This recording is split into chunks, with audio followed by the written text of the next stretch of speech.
est une responsabilité, rappelle sa sainteté le pape Léon XIV.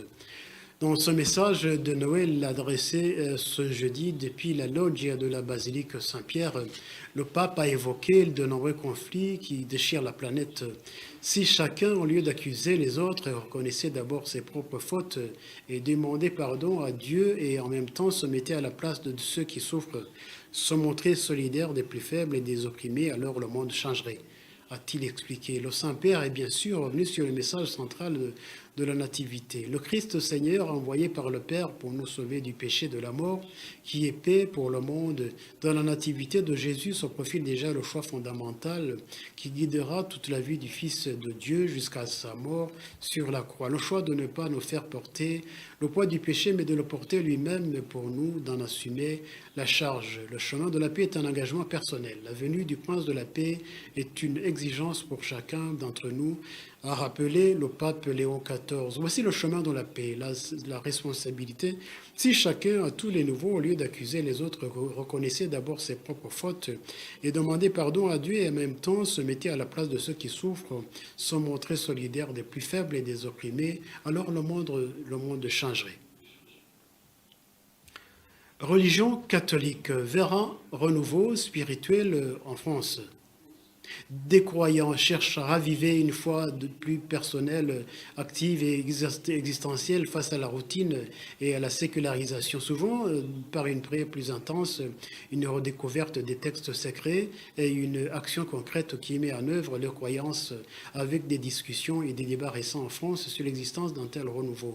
Ce réveil se manifeste par un retour à l'obéissance et à une relation plus profonde avec Dieu, inspirée par des figures comme Saint François d'Assise ou des courants comme le renouveau charismatique et vise à transformer l'expérience intérieure pour la manifester extérieurement. Nous allons suivre cet élément de France 24 et qui fait ce reportage. On va continuer à parler religion avec l'invité de Paris Direct sur France 24. Bonjour Vincent Gesser, vous êtes sociologue et politologue, chercheur au CNRS et à l'Institut de recherche et d'études sur les mondes arabes et musulmans, spécialiste du fait religieux. Et en cette journée de Noël, on voulait mettre un coup de projecteur avec vous sur un phénomène qui prend de l'ampleur. Les conversions religieuses sont de plus en plus nombreuses. Sur un an, en France, on parle d'environ 20 000 conversions, toutes religions confondues. Comment expliquer cette hausse des conversions en France? Est-ce qu'il faut y voir un retour justement du fait religieux?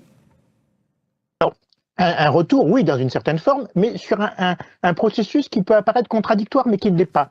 D'un côté, les gens ont besoin de choisir leurs croyances et leurs pratiques, c'est-à-dire qu'ils ne sont plus seulement dans la posture de la religion comme héritage, mais de la religion comme choix individuel. Mais de l'autre, chez ces mêmes personnes qui ont tendance à se convertir, une volonté aussi de trouver un cadre, une institution, un message de vérité. Et donc, on est dans ce mouvement assez paradoxal, mais comme je dis, il ne l'est pas tant que ça, à la fois choisir sa religion, choisir sa croyance, choisir sa pratique et en même temps être cadré, avoir un rapport très institutionnel avec un message, avec une pratique, avec, je dirais, une communauté. Et on est à la fois dans ce qu'on pourrait appeler un mouvement individualiste et en même temps très communautaire, choisir en tant qu'individu et en même temps choisir sa communauté. C'est ce sens-là qu'il faut trouver, qu'on peut interpréter aujourd'hui l'augmentation des conversions, notamment au christianisme, plus précisément au catholicisme, mais aussi